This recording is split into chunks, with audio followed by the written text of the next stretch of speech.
Fala galera, aqui é o Paulo Aragão falando, sejam todos bem-vindos ao Giro Bitcoin, esse podcast diário que vai te informar no menor tempo possível sobre as últimas notícias que agitaram o mercado cripto mundial. Para começar o episódio de hoje, dia 18 de junho de 2025, quarta-feira, cada unidade do Bitcoin está custando $104.300, com uma queda de 1% ao longo dessas últimas 24 horas.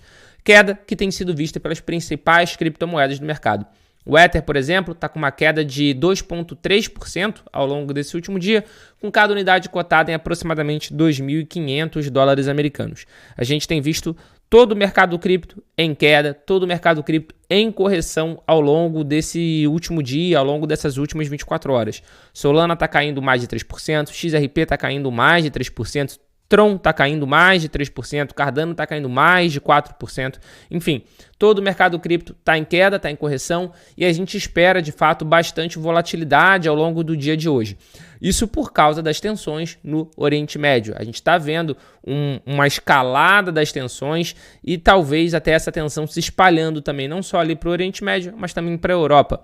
O Reino Unido, de acordo com algumas fontes, convocou na manhã desse dia 18 uma reunião de emergência para tratar sobre assuntos militares, então pode ser ou alguma informação privilegiada ou simplesmente já para estarem precavidos caso alguma coisa aconteça, mas de qualquer forma essa escalada de tensão naturalmente vai trazer muita volatilidade para o mercado cripto. O mercado financeiro tradicional abriu há cerca de meia hora no momento de gravação desse episódio e por enquanto os principais indicadores do mercado americano estão operando em alta. O S&P 500 está com uma alta de 0,25, a Nasdaq com uma alta de 0,09 e o Dow Jones com uma alta de 0,25, 0,26% também. Mas de qualquer forma o que a gente consegue ver é que também está tendo muita volatilidade. Nesse momento, por exemplo, o Google está praticamente estável, mas operando no positivo de 0,03, mas há 10 minutos atrás isso aqui estava em negativo de 0,5%. Então, hoje o mercado financeiro deve ter muita volatilidade justamente acompanhando as notícias do Oriente Médio. E isso, com certeza, vai afetar os ETFs do mercado americano. No dia de ontem, a gente teve um inflow no ETF de Bitcoin Spot, um inflow bastante considerável para o momento que a gente está, foi um inflow de 1.858 BTC, com a BlackRock liderando, com uma entrada bastante significativa de 6.111 unidades de Bitcoin. A gente teve saída da Fidelity, de quase 2.000 BTC, saída do ETF da ARK21, também de quase 2.000 BTC, saída da Bitwise, com mais de 200 BTC. Então, esse inflow da BlackRock foi essencial para que a gente tivesse essa entrada ao longo do dia de ontem. E com essa entrada de mais de 6.000 BTC, o ETF da BlackRock chegou à impressionante marca de 680 mil Bitcoin sob gestão. É bastante simbólico, é bastante significativo, ainda mais se a gente considerar que o supply total, que a oferta total de Bitcoin que vai existir para todo sempre é de 21 milhões de unidades. Então, irão existir 21 milhões de unidades e já tem 680 mil sob gestão da BlackRock. E a gente teve inflow no ETF de Bitcoin Spot ontem, a gente também teve inflow no ETF de Ether Spot ontem. Foi um inflow de 4,36 mil unidades de ETH, para ser mais exato, 4.364, o que em dólar americano dá cerca de 11,1 milhões. E adivinha só, quem liderou a entrada foi também o da BlackRock, com 14.431 ETH de inflow, 14.431 ETH comprado. A gente teve saída da Fidelity, da Grayscale, teve uma entrada também da Bitwise, mas também, que nem no ETF de Bitcoin, quem liderou a entrada foi o da BlackRock. BlackRock está, sem sombra de dúvida, capitaneando esses ETFs do mercado americano. Quando a gente vê volume grande, volume considerável, está sendo no ETF da BlackRock. Por falar em BlackRock, nos últimos dias aumentaram os rumores, aumentaram os burburinhos do mercado de que eles podem entrar no jogo do ETF de Solana Spot do mercado americano a qualquer momento.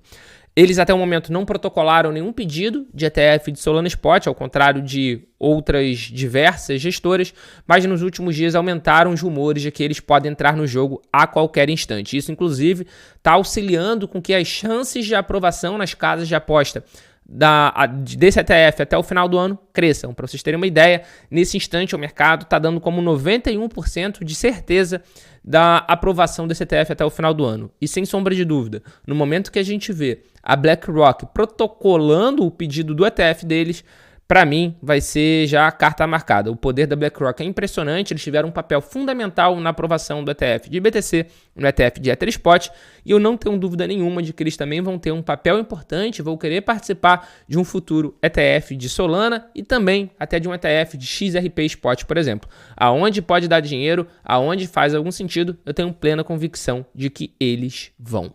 Dando continuidade ao episódio de hoje e ainda falando sobre toda essa tensão que está circulando no mundo por causa da guerra envolvendo Israel e Irã, no dia de hoje pela manhã, a gente recebeu um reporte de que uma exchange iraniana foi alvo de um ataque hacker de um grupo ligado a Israel.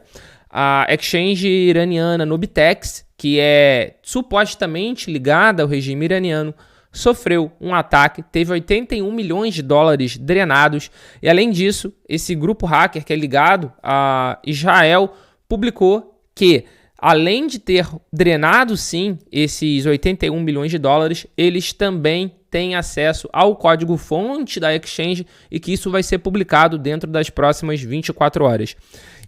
De novo, segundo essas informações, a Nobitex teoricamente tem ligações com o regime iraniano e é justamente isso o que esse grupo hacker ligado a Israel está falando. Que esse dinheiro era uma das formas que o regime iraniano tinha de fugir das sanções. Por isso, eles drenaram esse capital, porque era, na verdade, um capital do regime iraniano. Então a gente vê o quanto essa guerra pode ser disputada, pode ser travada em diversas áreas, né? Travada tanto no campo de batalha, com o uso de mísseis e armas, mas também no campo da cibersegurança, no campo digital. Mas agora, dando prosseguimento ao episódio de hoje, falando de coisa boa, na noite do dia de ontem, o Genius Act, que é o projeto de lei que versa sobre a regulação das stablecoins de dólar americano nos Estados Unidos, foi aprovada no Senado com uma votação bastante expressiva.